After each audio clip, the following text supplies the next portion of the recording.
If you are looking for a historical figure whose common name is just a massive, blinking historical lie, then you have absolutely found your deep dive. Hmm. We are talking today about Charles III of the Carolingian dynasty, who reigned from 898 to 922, but whom history remembers, usually with a bit of a smirk, as Charles the Simple. And if you think that name means he was some sort of bumbling, unintelligent king, you've fallen into one of the oldest political traps in medieval history books. That is precisely our mission today. We are going to unpack the reign of Charles III, tracing his path from a politically marginalized posthumous son to a shrewd, ambitious king. A king who made one of the most consequential decisions in French history, the creation of Normandy. We'll explore his near success in reunifying the Carolingian heartland, and then, most dramatically, the deep, furious, aristocratic revolt. A revolt fueled by personal slights and political favoritism. Right, which ended his reign and led to the violent final collapse of centralized Carolingian power in West Francia. It's really a story of a brilliant strategist who was just undone by his inability to manage petty jealousies. And we have to start with that name, Carolus Simplex. Okay, let's do it. We have to unpack this immediately because the entire premise of judging Charles is based on a deliberate act of historical defamation. I always understood simplex to mean, foolish or dull-witted. So where does the nuance lie? Well, the initial core fact is that when his contemporaries used the Latin simplex, it carried a neutral or maybe even a positive meaning. Really? Yeah, it meant straightforward, loyal, or without guile. It was meant to be a contrast to the highly Machiavellian, complex, and double-dealing politics of his time. It implied integrity. So he was Charles the Honest or Charles the Sincere, which in that era might have actually been a compliment. Absolutely. Think of it as a descriptor, not a judgment of his intellect. However, as the centuries passed, and especially once the rival dynasty— The family that deposed him. Exactly. Once they began writing their own histories, that nickname was intentionally corrupted. The language evolved, and his political rivals just pounced on it. And we can see that exact political spin happening in the later chroniclers' work. I mean, how bad did this character assassination get? Oh, it got ugly. This corruption really takes hold after a specific incident in 919 where Charles allegedly abandoned his men. Later chroniclers used this one event to justify their complete rejection of his character. So they just ran with it. They ran with it. And we see this deliberate escalation of insults. Instead of simplex, which was neutral, they deployed these harsh Latin terms designed purely to demean him. Okay, give us the specifics. What were they calling him? Well, they used terms like stultus, which means fatuous or idiotic. They use heavies, meaning stupid or dull. Incipiens or foolish. Wow. And perhaps the most telling political insults were parvus or minor, which translate to small or inferior. So this wasn't just about questioning his intelligence. It was questioning his very authority and his status as a ruler. So this deep dive is less about a simple king and more about a sophisticated politician who was later the victim of one of the most successful smear campaigns in the 9th and 10th centuries. We are here to rescue Charles III from the footnotes and the vicious labels of his political enemy. That sets the perfect tone. And to understand how Charles operated, we really have to appreciate the chaos he was born into. This brings us to his struggle for legitimacy, covering his early life between 879 and 898. And his start was problematic from day one, literally because of the timing of his birth. He was Charles III, the posthumous son of King Louis the Stammerer. He arrived in September 879, months after his father had already died. And while this technically made him a legitimate heir, it meant he was immediately marginalized. Right. It created a problem of age and availability when crises erupted. And the kingdom of West Francia was already deeply fragmented and exhausted by internal feuds and external Viking assaults. And the first major crisis hits when he's just 5 years old. Correct. His half-brother, King Carloman II, died in 884 without a legitimate male heir. By all dynastic rights, Charles, though only 5, should have succeeded. But the Frankish nobility was staring down the barrel of an intense Viking threat. They needed immediate, adult, competent military leadership. The thought of crowning a child was it was impossible for them. And this decision essentially created the first major crack in the principle of hereditary Carolingian rule in West Francia. They went shopping for a temporary solution. They did. Instead of allowing the succession to fall to Charles, the nobles looked abroad and invited Charles the Fat, Charles's powerful cousin. Okay. And Charles the Fat was already the Holy Roman Emperor and King of East Francia. The nobles essentially merged the crowns, hoping to leverage the stability and resources of the wider Carolingian Empire. It was a pragmatic move. Very pragmatic, yet ultimately a catastrophic temporary fix. Catastrophic because Charles the Fat was, well, utterly ineffective and widely despised. He really was. His rule was marked by military failures, particularly against the Vikings, and his attempts to govern his massive, unwieldy empire alienated regional magnates everywhere. The deposition came swiftly.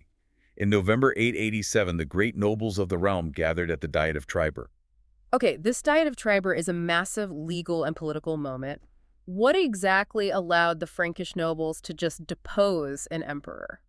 It was a clear demonstration that the old Carolingian principle of divine right was rapidly fading, and it was being replaced by the reality of aristocratic power. So might makes right, essentially. The nobles of East Francia, and by extension West Francia, asserted their collective right to withdraw their consent and depose an incompetent ruler.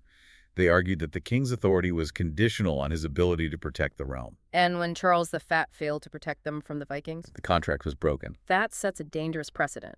If the nobles can depose an emperor, they can certainly depose a young, potentially weak king like Charles. Precisely.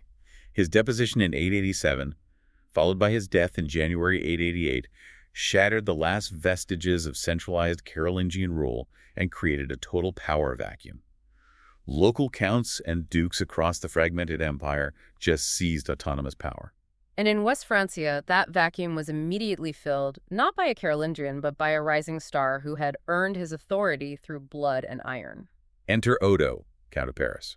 He was not a member of the imperial dynasty, but he was a military celebrity. Right, the hero of the Siege of Paris. He was celebrated as the hero of the siege from 885 to 886, where his courage and military prowess successfully held the city against that massive Viking fleet led by Rollo. Military success, not bloodline, suddenly became the path to the throne. And Odo's election is a huge moment, one that truly signals the shift of power. He represents the nascent rise of the Robertian dynasty. The family that would eventually rule France permanently. Right. The significance cannot be overstated. Odo's family, the Robertians, was competing directly with the Carolingians for political dominance. So while Odo secured the crown, Charles, the young Carolingian heir, was still alive. And he's still a threat. A potential one. A faction of nobles supported the claim of Guy III of Spoleto, but Odo was the choice of the strongest military faction. Meanwhile, Charles became a protected symbol. So where was the young Charles hidden during all this? He was placed under the protection of Ranulph II, Duke of Aquitaine, one of the most powerful and independent southern magnates. Okay. And Ranulph was so ambitious, in fact, that he briefly used the royal title himself in opposition to Odo, which just highlights the rampant fragmentation. Of course. Ranulph eventually made peace with Odo, but Charles remained a political weapon, a Carolingian ace up the sleeve of any magnate who wished to challenge Odo's authority. So Charles was growing up as a shatter king, a figurehead just waiting for his moment to disrupt the political stability that Odo represented? Exactly. And by 893, his faction felt strong enough to move. At only 14, Charles was crowned by an opposing noble faction at Reims Cathedral. But a coronation is cheap. Control is expensive. For years, he was little more than a pretender. The sources tell us that by 897, his effective territory was reduced to little more than the city of Leon. So he had the title, but not the kingdom. What finally ended this simmering civil war between the anointed king and the crowned hero? It was Odo's death, and perhaps his most remarkable act of political foresight. When Odo died in January 898, he designated Charles the Simple as his successor. Wait, Odo, the anti-Carolingian hero, the man who seized the crown based on military merit, willingly passed the crown back to the legitimate dynastic rival. That seems utterly counterintuitive for his family's ambitions. It was a stunning act of realpolitik. Odo, or maybe his advisors, realized that continued internal warfare between the Robertian faction, led by his brother Robert of Neustria, and the Carolingian loyalists would destroy the kingdom entirely. It would make them easy prey for the Vikings. Completely. By naming Charles, he bought peace. He validated the ancient dynastic claim while ensuring his brother, Robert, remained the most powerful duke in the kingdom. Positioned to take the throne later should Charles fail. Precisely. A temporary truce. Odo chose fragile stability over familial ambition. So Charles finally begins his effective reign in 898, aged 19, inheriting a fragmented, exhausted kingdom perpetually ravaged by external invaders. He knew immediately he had to secure those borders. And securing the borders meant dealing with the one problem that had crippled his predecessors for 50 years, the Vikings. That brings us to Section 2, the Carolingian solution to the Viking threat, focusing on the defining moment of his reign, the Treaty of Saint-Clair-sur-Epte in 911. And this decision alone proves he was anything but simple. Right. The context of conflict is key here. The Vikings, specifically the group led by Rollo, weren't just fast-moving raiders anymore. No, they were establishing permanent, heavily fortified camps. They had repeatedly besieged Paris and Chartres. They weren't looking for quick loot.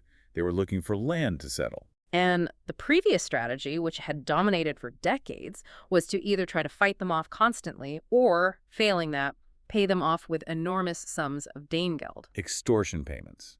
And that system was failing spectacularly. It bankrupted the royal treasury and provided only temporary respites before the Vikings returned, richer and better equipped. Charles recognized that a traditional military solution was economically unsustainable and politically demoralizing. He needed a radical, pragmatic approach that turned a threat into an asset. And that pivot came after a tactical success in 9/11. Indeed. Charles's forces achieved a decisive victory over Rollo's group near Chartres on August 26, 911. A lesser king might have pursued them relentlessly, aiming for total annihilation. But Charles, showing great political maturity, immediately pivoted to negotiation. He saw the potential for a peace that lasted longer than the next generation. The resulting agreement, the Treaty of Saint-Clair-sur-Epte, is the foundation of modern Normandy. Let's dig into the details, because Charles gave up a tremendous amount of royal land. The core of the deal was the land grant. Rollo and his Northmen were granted all the land between the River Epte and the sea. This was a rich, strategic area known as Neustria, the former Carolingian military march. Okay, so it's prime real estate. Prime real estate. It was defensible territory, and critically, it placed Rollo's forces exactly where West Francia needed protection, guarding the Seine estuary and the northern approaches to Paris. It sounds like he wasn't just giving up land, he was hiring a new border patrol, but they were Vikings. Precisely. They were the most effective, most brutal border patrol available. But what makes this deal so audacious is that Charles gave them land he didn't even control. The grants of the Duchy of Brittany. Yes. The Vikings were also granted the Duchy of Brittany, which was at the time an effectively independent Celtic kingdom that West Francia had utterly failed to conquer or control for generations. So he's leveraging his authority to give away territory that wasn't his to give. It's a shrewd move. He wasn't just giving Rollo the land he'd settled. He was giving Rollo an immediate war target, a massive expansion opportunity. And thereby weaponizing Rollo's ambition against the only remaining independent power on the western flank. It was a masterstroke of diplomacy. By giving Rollo the theoretical right to conquer Brittany, Charles ensured Rollo would be preoccupied with expansion westward, away from the West Francian heartland. So what did Charles get in return for carving up the map of France like this? He received three foundational elements of feudal and political stability. First, Rollo pledged loyalty, becoming Charles's vassal, accepting the title of duke, and promising to defend the kingdom against any future Viking incursions. Okay, that's huge. And second? Second, Rollo agreed to be baptized. This is critical. The conversion, even if it was just nominal, integrated him and his followers into the political and legal framework of a Christian kingdom. It legalized their existence. It allowed the bishops and the existing aristocracy to tolerate them. Imagine that baptism ceremony itself, this fearsome Norseman, maybe still smelling of salt and battle, accepting the Christian faith just to secure his land grant. You have to wonder how genuine that conversion was. Maybe not initially, but it was the ultimate political performance required for the long-term project of assimilation. And finally, the dynastic link that sealed the bargain. Rollo married Charles's daughter, Gisela. This cemented the agreement in blood. It meant Rollo's successors would have Carolingian blood and, crucially, a familial stake in the stability of West Francia. So this wasn't just a political treaty. No, it was a marriage designed to transform an existential threat into an enduring strategic ally. This was Charles the Simple's most consequential act. He gave up control of a region he couldn't effectively govern anyway, and in exchange he gained 50 years of peace on his most vital border. It stabilized the kingdom and allowed him to turn his attention elsewhere. A truly sophisticated geopolitical calculation suggesting a mind far from simple. And you have to wonder why a king capable of such strategic depth ended up deposed and imprisoned. And the answer lies in that distraction. Absolutely. Having stabilized the western border, Charles turned his full, ambitious attention to the east. Which brings us to Section 3, his burning ambition for Lotharingia. This pursuit consumed Charles from 911 to 925. And if the Normandy Treaty was his pragmatic masterpiece, Lotharingia was his ideological obsession. Why was Lotharingia, the region straddling modern France, Germany, and the Low Countries, such a massive prize for him? It was more than just territory. It was a crusade to restore the Carolingian name.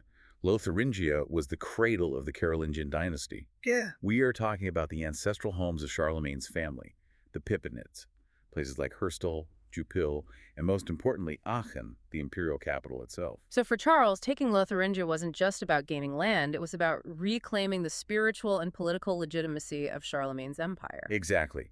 Every West Frankish monarch since Charles the Bald had yearned to reunify the Middle Kingdom.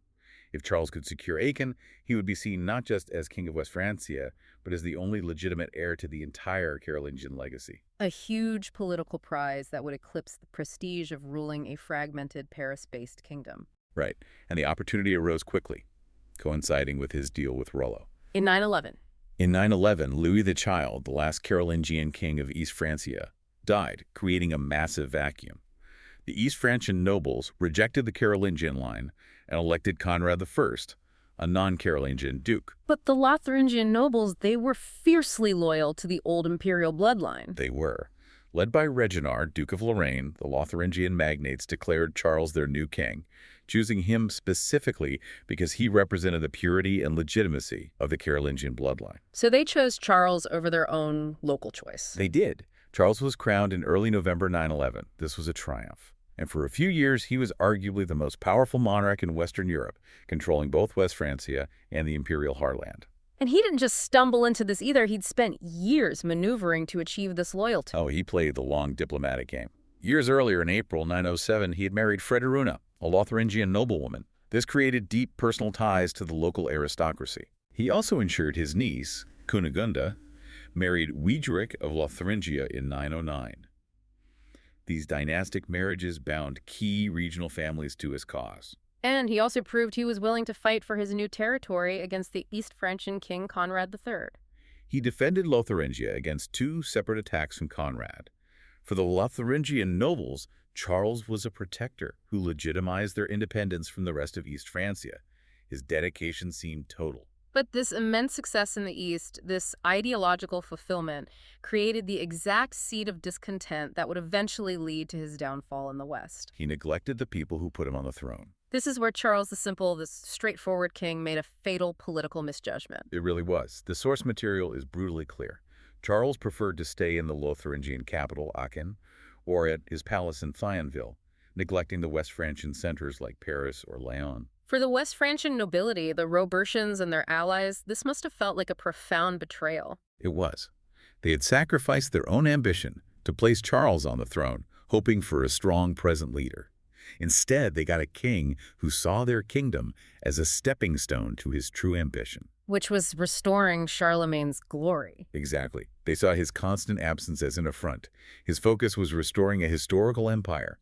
Their focus was dealing with local banditry, feudal justice, and Viking remnants. And the military neglect that followed was the final insult. Yes.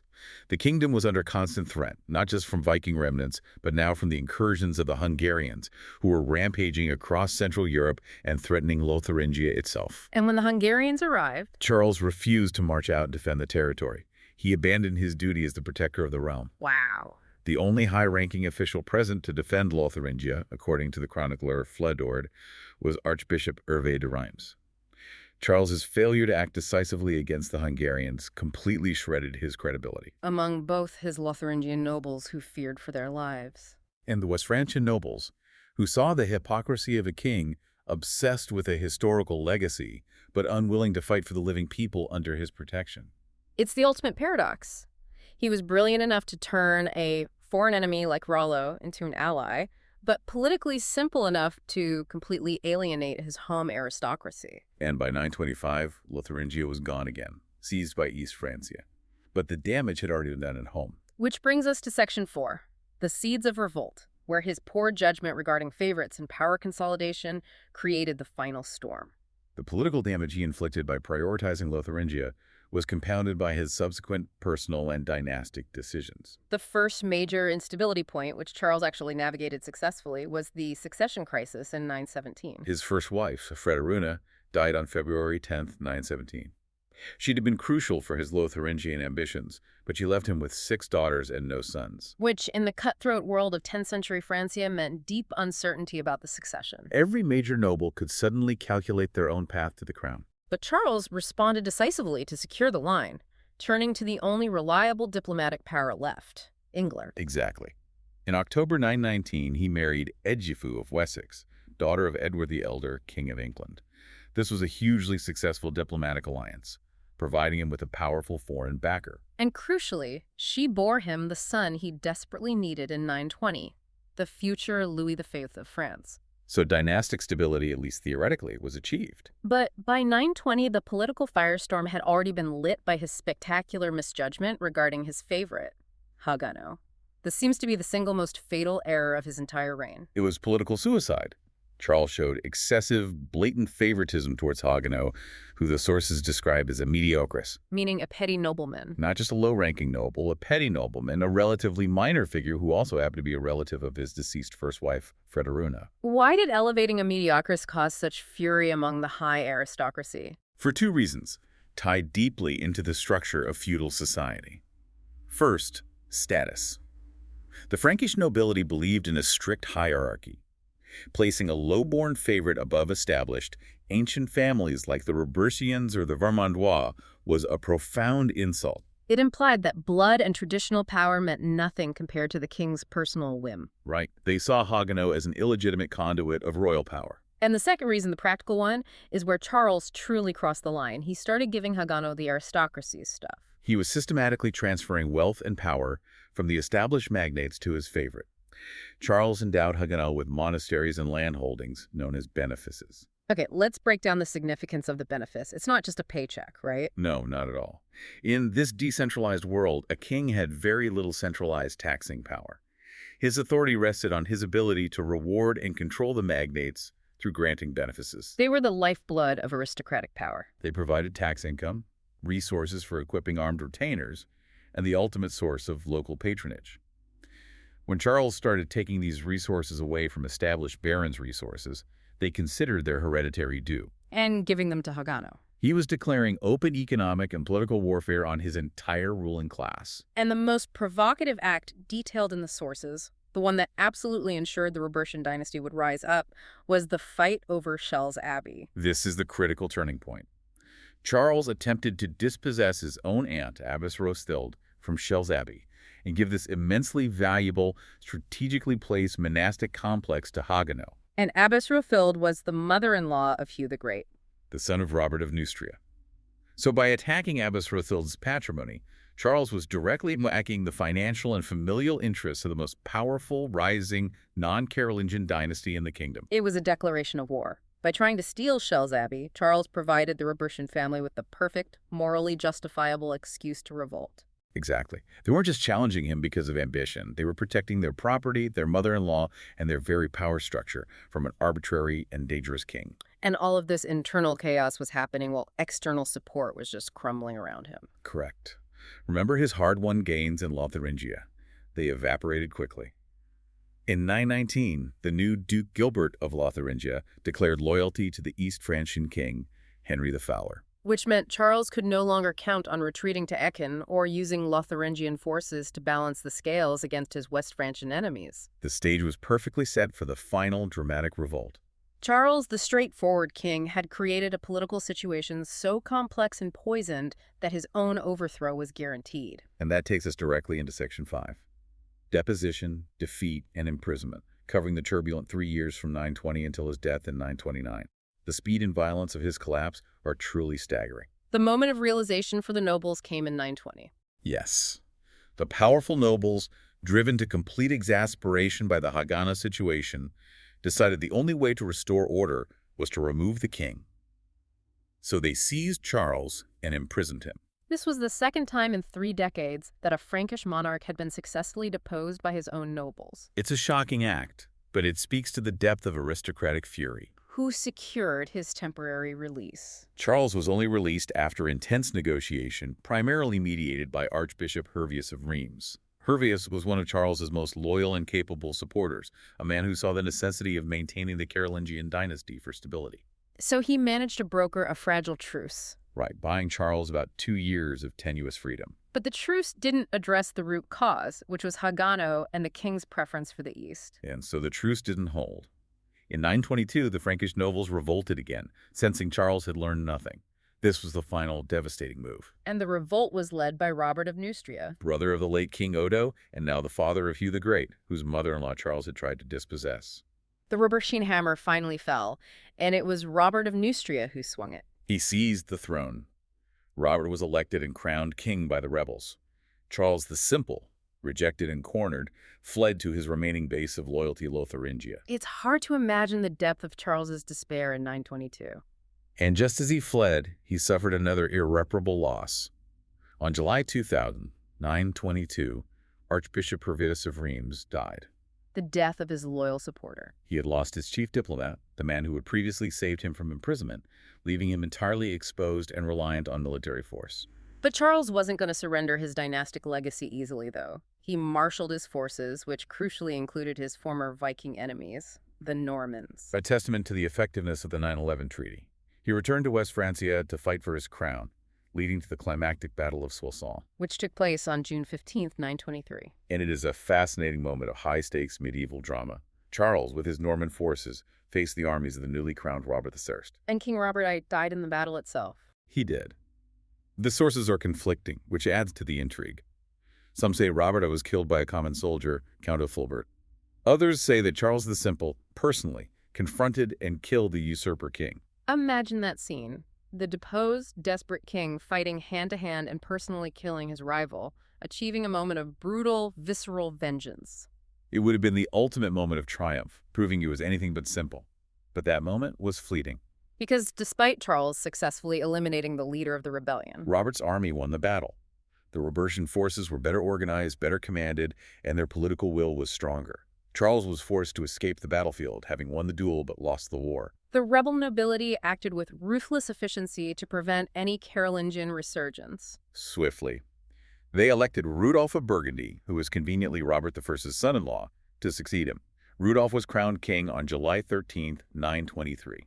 In the space of 1 month, the Robertians deposed a king, saw him killed, won the battle, and transferred the crown to their next ally. Charles's brief flight didn't last long. Not at all. During the summer of 923, Charles was captured at Château-Thierry, and the man responsible for his capture was Herbert II, Count of Vermandois, another key member of the Robertian family alliance. And another son-in-law of the late King Robert. The entire power structure was interwoven. So the man who secured the entire northern border of France through genius diplomacy was imprisoned by the very aristocratic system he failed to manage. His humiliation was complete. He was first held at Château-Thierry and then transferred in 924 to a castle in Péronne under the direct, careful guard of Herbert II. And at the same time, King Henry VI of Germany definitively seized Lotharingia, ending Charles's imperial dream forever. He had lost his kingdom, his supporters, his territory, and his freedom. And he remained a captive until his death. Yes. Charles the Simple died in prison at Péronne on October 7, 929, aged 50. He was buried at the nearby abbey of St. Fursy. His death secured the throne for the non-Carolingian rulers, but the long-term dynastic battle was far from over. That leads us to Section 6, the long-term aftermath. Because while Charles the Simple's reign ended tragically, his strategic marriage to Edgefu of Wessex proved to be a successful dynastic life raft. In the chaos of 923, Queen Edgefu acted quickly to secure the most vital asset, the legitimate Carolingian male heir.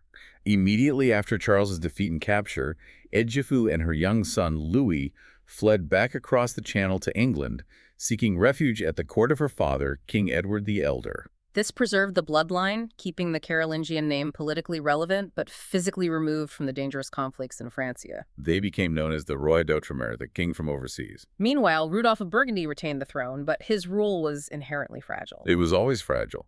Rudolph, who was Robert II's successor, ruled until 936. But when he died, he left no sons. This immediately threw the Frankish nobility back into a succession crisis. The very instability Odo had tried to avoid decades earlier. Right. So the powerful Robertian faction, now led by Hugh the Great, Robert I's son, had a choice. Try to take the crown directly or find a legitimate figurehead. And this is where the Robertian dynasty showed their political sophistication. Hugh the Great could have claimed the throne for himself, but that might have reignited a devastating civil war with the remaining Carolingian loyalists and the powerful clergy, who still revered the dynastic name. Instead, Hugh and the leading nobles unanimously summoned Charles the Simple's son, Louis, back from England in 936. They recalled the son of the man they had deposed and killed. What was the underlying calculation? It was pure self-interest, dressed as dynastic reverence. Louis had grown up in the highly sophisticated court of his grandfather, Edward the Elder. He was politically neutral in Francia and lacked any personal power base, army, or established aristocratic connections in the kingdom. So the nobles, especially Hugh the Great, saw him as a safe, legitimate figurehead they could easily control while they consolidated their own regional power. It was the perfect solution for them. So Charles the Simple's second marriage achieved the impossible. His son was crowned King Louis IV of France in 936, even though Charles himself died a prisoner. That's a powerful irony. It ensures that the Carolingian name remains a factor for another 60 years, even if it is a heavily curtailed and often manipulated authority. The dynasty's ultimate failure was sealed, but their survival was guaranteed by Charles's strategic foresight in marrying Edgefo. To wrap up Charles's own complex personal history, let's just summarize his family output as it highlights his strategic vision at different stages of his life. His first wife, Péronne, the Lotharingian noblewoman, gave him 6 daughters, vital for his eastern ambitions, including Gisela, whose marriage to Rollo secured the Normandy Treaty. And his second wife, Edgefo of Wessex. She provided the single most crucial factor for the dynasty's survival, the legitimate male heir, Louis IV. And we shouldn't forget his other offspring, who played roles in the church and politics, highlighting the interwoven nature of patronage. That's right. His children outside of marriage included Arnulf, Drogo, and Roricone, who rose to become Bishop of Leon, and a daughter named Alpius. So these non-legitimate children often served as political agents placed in powerful ecclesiastical roles to ensure local loyalty. It reflected the standard practice of leveraging family ties for administrative control. Charles used every available resource, legitimate or not, to project his influence. As we conclude this deep dive into Charles the Simple, we have completely inverted that infamous nickname. His life and reign were defined by immense strategic success that was ultimately undone by a single catastrophic blind spot. First, we have to remember the name simplex. It was originally a compliment meaning straightforward, later intentionally corrupted by political rivals who called him stultus and minor. He was a king of aggressive, sophisticated ambition, proven by his near-successful grab for the Carolingian heartland of Lotharingia. Second, the strategic genius of the Treaty of Saint-Clair-sur-Epte in 911. By carving out the Duchy of Normandy and offering his daughter Gisela to Rollo, Charles solved the external Viking threat by converting them into a loyal, defensible border force. This single act shaped the future political and military geography of Western Europe. And third, his fatal amateur error, placing personal favorites, specifically the petty nobleman Hagano, above the power and demands of the established aristocracy. By attempting to seize valuable traditional resources like Chelles Abbey from the Robertian family, Charles declared open warfare on the nobles who controlled the kingdom's military and economy. He alienated the very people who had given him the throne, the powerful nobles led by Robert of Neustria, whose descendants, including Hugh the Great and eventually Hugh Capet, would establish the Capetian line of French monarchs. The lineage that would rule France for the next 8 centuries. Charles secured the borders of Francia, but he simultaneously secured his dynasty's ultimate downfall. The irony is profound. Charles used complex diplomacy and military pragmatism to neutralize the foreign external threat that had plagued his ancestors for generations. But he completely failed to understand the internal political game. He died in prison, not because he was stupid, but because he was distracted by his imperial ambition and made a simple, fatal misjudgment in domestic patronage. So here is the final provocative thought for you to carry away. Charles the Simple was instrumental in settling the Vikings in Normandy, creating a political state that survived and thrived and would later conquer England. Yet his handling of one minor noble, Hagano, and the resulting noble fury over a single monastery sealed his dynasty's fate. It raises the question, in a decentralized kingdom, how much does a massive international policy success matter if you don't send a personal thank you note to the barons who pay for your army? Charles the Simple proves that in medieval politics, securing the loyalty of your powerful neighbors is often easier than managing the entitlements and egos of your own family and closest vassals. A king is only as simple or as secure as the barons allow him to be. Thank you for joining us for this deep dive into a king who deserves to be remembered for his strategy, not his label.